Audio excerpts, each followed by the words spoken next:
Hi friends, Vikram വേദയുടെ പുതിയൊരു upcoming episode റിവ്യൂയിലേക്ക് എല്ലാവർക്കും സ്വാഗതം. അങ്ങനെ വിക്രമിന് നല്ല അടിയൊക്കെ കിട്ടിയിട്ട് ശരീരം മൊത്തം വേദനയായിട്ടാണ് കേട്ടോ വിക്രം ഇങ്ങനെ കയറി വരുന്നത്. ഇത് കണ്ടിട്ട് കമലാമ്മയാണെങ്കിൽ പൊട്ടിക്കരയുന്നുണ്ട്. എൻ്റെ മോന് ഈ അവസ്ഥ വന്നല്ലോ, എനിക്കിത് കാണാൻ വയ്യ എൻ്റെ ഈശ്വര എന്ന് പറഞ്ഞിട്ട് ഇങ്ങനെ കമലാമ്മ പൊട്ടിക്കരയാണ്. ഈ സമയം ശ്രീജ വന്നിട്ട് സമാധാനിപ്പിക്കുന്നുണ്ട്. അമ്മ വിഷമിക്കാതിരിക്കുക, അമ്മയ്ക്ക് ഒരുപാട് അസുഖങ്ങളൊക്കെ ഉള്ളതല്ലേ, വിക്രമിന് ഇപ്പോൾ 2 ദിവസം കഴിയുമ്പോൾ അതൊക്കെ അങ്ങ് ശരിയായിക്കൊള്ളൂ എന്നൊക്കെ പറയുകയാണ് കേട്ടോ. ഈ സമയം കമലാമ്മ പെട്ടെന്ന് പോയിട്ട് കിഴി കുത്താനായിട്ട് ഇങ്ങനെ ചൂടുവെള്ളമൊക്കെ ഇങ്ങനെ പിടിച്ചു കൊടുക്കാനായിട്ട് വിക്രമിന് പിടിച്ചു കൊടുക്കുന്നുണ്ട് കേട്ടോ. ഈ സമയം പിടിച്ചുകൊണ്ടിരിക്കുമ്പോഴേക്കും വേദ അങ്ങോട്ടേക്ക് വരുന്നുണ്ട്. അമ്മയും മാറ്, ഞാൻ ഇച്ചിരി നേരം കിഴി കുത്താന്നിങ്ങനെ പറയുകയാണ് കേട്ടോ.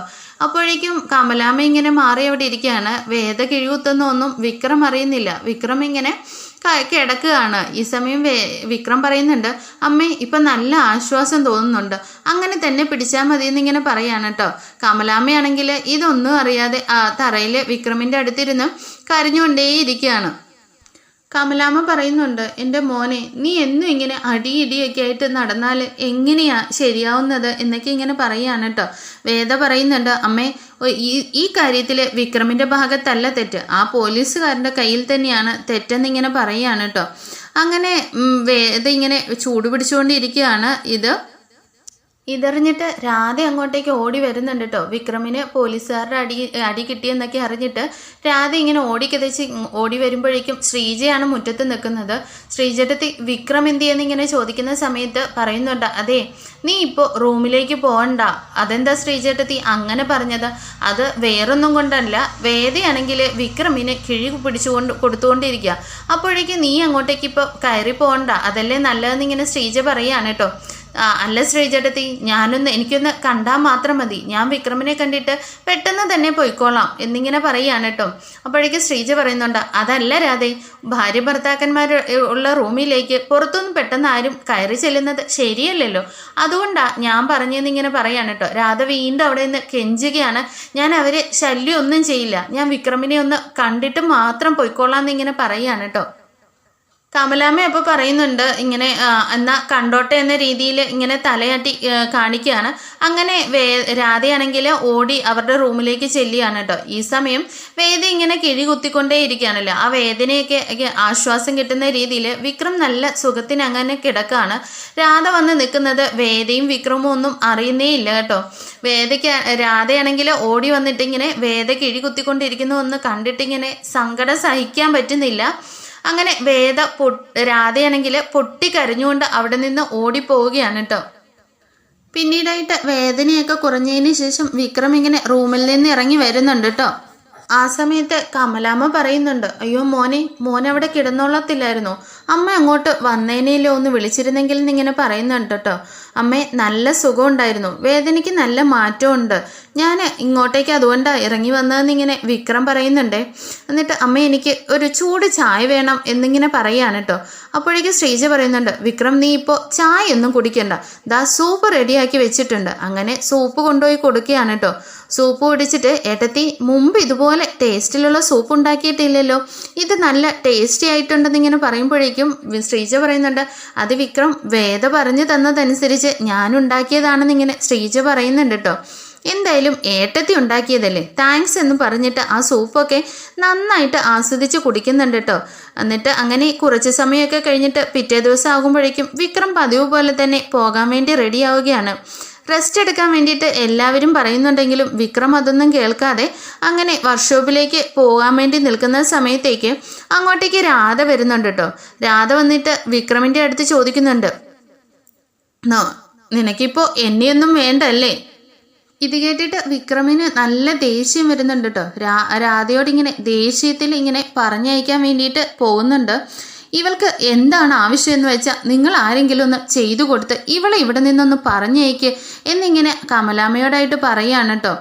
അങ്ങനെ രാധ പറയാൻ വന്ന കാര്യം എന്താണെന്ന് പോലും കേൾക്കാൻ നിൽക്കാതെ രാധയുമായിട്ട് സംസാരിക്കാനോ താല്പര്യമില്ലാത്ത പോലെ നമ്മുടെ വിക്രം രാധയോട് പെരുമാറുന്നത്. ഇപ്പം നിനക്ക് എന്താടി വേണ്ടെന്നുള്ള കാര്യം ചോദിക്കുമ്പോൾ നിന്നെ വേണം എനിക്ക് തരുമെന്നിങ്ങനെ രാധ ചോദിക്കുകയാണ് കേട്ടോ. നിന്നോടൊന്നും സംസാരിച്ചിട്ട് ഒരു കാര്യമില്ല എന്ന് പറഞ്ഞിട്ട് വിക്രം അവിടെ നിന്ന് ഒഴിഞ്ഞു മാറി പോവുകയാണ് കേട്ടോ. നീ എങ്ങോട്ടാ പോകുന്നത്? ഞാൻ ചോദിക്കുന്ന ചോദ്യത്തിന് ഉത്തരം പറഞ്ഞിട്ട് പോ. നീ ഇപ്പോൾ എന്താ ചോദിക്കാൻ വേണ്ടി വരുന്നതെന്ന് നീ എന്താ എന്നിങ്ങനെ എനിക്കറിയാമെന്നിങ്ങനെ വിക്രം പറയുകയാണ് കേട്ടോ.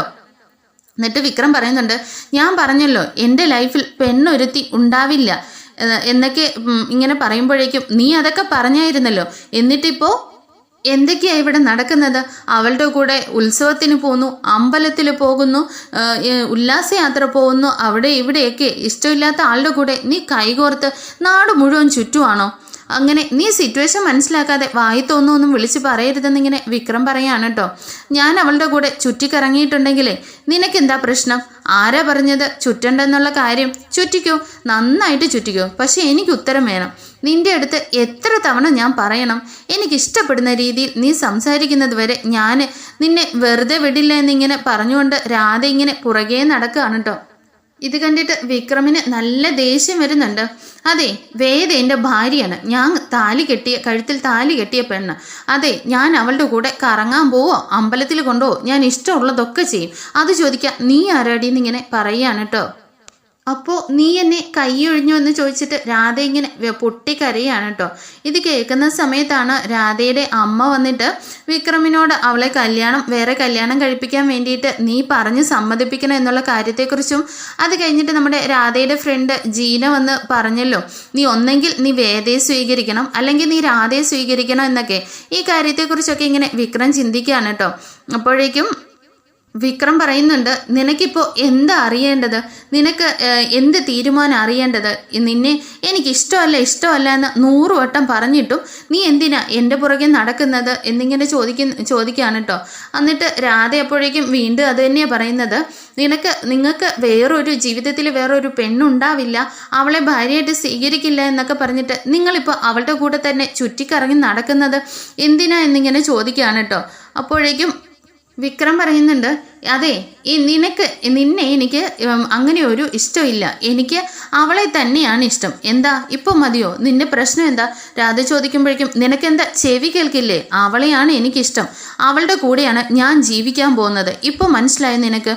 ഇത് കേൾക്കുന്ന രാധ ഇങ്ങനെ ആകെ തകർന്ന അവസ്ഥയിലാണ് കേട്ടോ. എൻ്റെ ചങ്ക് തകർന്നു പോയി. അതൊന്നും എനിക്ക് അറിയേണ്ട കാര്യമില്ല, ആദ്യം ഇവിടെ നിന്ന് പോടി എന്ന് പറഞ്ഞിട്ട് ഇങ്ങനെ ആട്ടി ഓടിക്കുകയാണ് കേട്ടോ വിക്രം. അങ്ങനെ നീ ഒന്ന് പോയി പോവുകയാണെന്നൊക്കെ പറഞ്ഞിട്ട് രാധ അവിടെ നിന്ന് ഓടി പോകുന്നുണ്ട്, പൊട്ടിക്കരഞ്ഞുകൊണ്ട്. നീ ഇല്ലാതെ എനിക്ക് ജീവിക്കാൻ കഴിയില്ല വിക്രം, ഞാൻ ഇപ്പോൾ തന്നെ ചാവാൻ പോവാണെന്ന് പറഞ്ഞിട്ട് ഇങ്ങനെ കാറിക്കൊണ്ട് ഓട്ടോയും എടുത്തുകൊണ്ട് പോവുകയാണ് കേട്ടോ. രാധ അവിടെ നിന്ന് പോയി കഴിയുമ്പോഴേക്കും വിക്രമിൻ്റെ ഫ്രണ്ട്സ് വന്നിട്ട് ചോദിക്കുന്നുണ്ട്, നിനക്ക് എന്താടാ പറ്റിയത്? നീ ഇങ്ങനെയൊന്നും പറയാത്തതാണല്ലോ.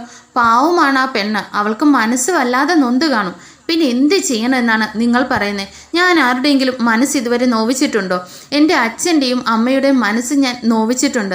അത് മാത്രമാണ് ഞാൻ ഇതുവരെ ചെയ്തുകൊണ്ടിരിക്കുന്നത്. അതിൻ്റെ കുറ്റബോധം തന്നെ ഞാൻ എൻ്റെ മനസ്സിലിങ്ങനെ നേരിക്കൊണ്ടിരിക്കുകയാണ്. എന്തോ ഒരു പാപമാണ് എൻ്റെ മേൽ വന്നിരിക്കുന്നത് എന്നുള്ള കാര്യം നിങ്ങൾ കണ്ടിട്ടില്ലേ എന്നുള്ള കാര്യം ചോദിക്കുന്ന സമയത്ത് ഞാൻ തെറ്റ് ചെയ്തു. ആ വേദയുടെ കഴുത്തിൽ ഒരു മഞ്ഞക്കയറ് കെട്ടിയത് തെറ്റ് തന്നെയാണ്, ഇല്ല എന്ന് ഞാൻ ഒരിക്കലും പറയില്ല. അത് കാരണം ഞാൻ എന്തോരം കഷ്ടപ്പെടണം, എൻ്റെ കുടുംബത്തിൽ നിന്ന് തന്നെ ഞാൻ എന്തൊക്കെ അനുഭവിക്കണം എന്നിങ്ങനെ പറഞ്ഞിട്ട് പറയുകയാണ്. അതെ, എൻ്റെ കാര്യം വീട്, അവൾ വലിയ വീട്ടിലെ പെൺകുട്ടിയാണ്, അവൾ പഠിച്ചതാണ്, വലിയ ഇടത്തിലെ പെണ്ണുമാണ്, വെയിൽ പോലും കൊള്ളാതെ ജീവിക്കേണ്ടവളല്ലേ അവൾ. ഞാൻ ചെയ്ത തെറ്റിനാൽ എൻ്റെ വീട്ടിൽ വന്നിരുന്ന് കഷ്ടപ്പെടുകയാണ് അവൾ. ഇതൊക്കെ ആരുടെ പാപക്കണക്കിൽ വന്ന് ചേരുക? ഇവിടെ ഒരുത്തിയാണെങ്കിൽ ഞാനില്ലാതെ എന്നെ ഓർത്ത് അവളുടെ ജീവിതം തുലയ്ക്കുന്നു. എന്നാൽ ഇതൊന്നും ഞാൻ ഇവരെ ആരെയും ഒന്നും ചെയ്തിട്ടില്ല. ഇവളോട് ചിരിച്ചിട്ട് എപ്പോഴെങ്കിലും ഒരു വാക്ക് പറഞ്ഞിട്ടുണ്ടോ? സ്നേഹത്തോടു കൂടി അവളുടെ അടുത്ത് ഞാനൊന്നും ചെന്ന് നിന്നിട്ട് പോലുമില്ല. എന്നിട്ടും പിന്നെ അവൾ ഇങ്ങനെ നടക്കാൻ വേണ്ടിയിട്ട് ഞാൻ എന്ത് തെറ്റാ ചെയ്തതെന്നൊക്കെ ഇങ്ങനെ വിക്രം ഇങ്ങനെ ഫ്രണ്ട്സിനോട് പറയുകയാണ് കേട്ടോ. എന്നിട്ട് വിക്രം പറയാണ്, രാധയെ ഒരിക്കലും എനിക്ക് അങ്ങനെ ഒരു അവസ്ഥയിലേക്ക് ചിന്തിക്കാൻ പോലും കഴിയില്ല. അത് അവൾക്ക് മനസ്സിലാകുന്നുമില്ല. ഇപ്പോൾ ഞാൻ കാരണം 2 പെൺകുട്ടികളുടെ ജീവിതം നശിക്കുകയല്ലേ. ഈ പാപമെല്ലാം കൂടി ഞാൻ എവിടെ കൊണ്ടാ കളയാൻ പോകുന്നത്? അവളോടാണെങ്കിൽ ഞാൻ വീട്ടിൽ കൊണ്ടാക്കാമെന്ന് പറഞ്ഞാൽ പോലും അവൾ അവിടെ നിന്ന് പോകുന്നില്ല എന്ന് പറഞ്ഞിരിക്കുന്നു. ഇവളാണെങ്കിൽ എന്നെ വേണം എന്നും പറഞ്ഞ് നാട് മുഴുവൻ ചുറ്റുന്നു. ഞാൻ ഇനി എന്താ ചെയ്യേണ്ടത്? ഇനിയിപ്പോൾ എൻ്റെ മുന്നിൽ ഒരേ ഒരു വഴിയേ ഉള്ളൂ. രാധ അവളെ എന്നിൽ നിന്ന് അകറ്റണം. അവളുടെ അമ്മ ആഗ്രഹിക്കുന്നത് പോലെ അവൾ നല്ല രീതിയിൽ മറ്റൊരുവനെ വിവാഹം കഴിച്ച് സന്തോഷമായിട്ട് ജീവിക്കണം. അതിനു വേണ്ടിയിട്ട് ഞാൻ എന്ത് വേണമെങ്കിലും ചെയ്യുമെന്നിങ്ങനെ കൂട്ടുകാരായിട്ട് വിക്രം പറയുകയാണ് കേട്ടോ. വിക്രം, നീ ഒരുപാട് ഉള്ളവനാണെന്ന് ഫ്രണ്ട്സ് ഇങ്ങനെ പറയുന്നുണ്ടെങ്കിലും ഞാൻ നല്ലവനാണെങ്കിലും ചീത്തവനാണെങ്കിലും ഞാനൊരു തീരുമാനം അതെടുത്തത് തന്നെയാണ്. അങ്ങനെ വിക്രം വേദയെ സ്വീകരിക്കുന്ന മട്ടിൽ അവരുടെ മുമ്പിൽ ഇങ്ങനെ പറയുകയാണ് കേട്ടോ. അങ്ങനെ നമ്മുടെ രാധയെ ഒഴിവാക്കാനായിട്ട് വിക്രം പരമാവധി ശ്രമിക്കുകയാണ്. രാധയുടെ അമ്മയുടെ കണ്ണുനീര് കാണാൻ ഇനി വിക്രമിന് കഴിയില്ല എന്നിങ്ങനെ വിക്രം ആവർത്തിച്ച് പറയുകയാണ്. രാധയുടെ കൂടെ ഒരിക്കലും തനിക്ക് അങ്ങനെ ഒരു ജീവിതം ഉണ്ടാവില്ലെന്ന് മനസ്സിൽ ഉറപ്പിച്ച വിക്രം എങ്ങനെയെങ്കിലും ഇനി വേദയെ മനസ്സുകൊണ്ട് അംഗീകരിക്കാൻ തനിക്ക് ആവണം എന്നൊക്കെ സ്വയം ചിന്തിച്ചുകൊണ്ടിരിക്കുകയാണ് കേട്ടോ.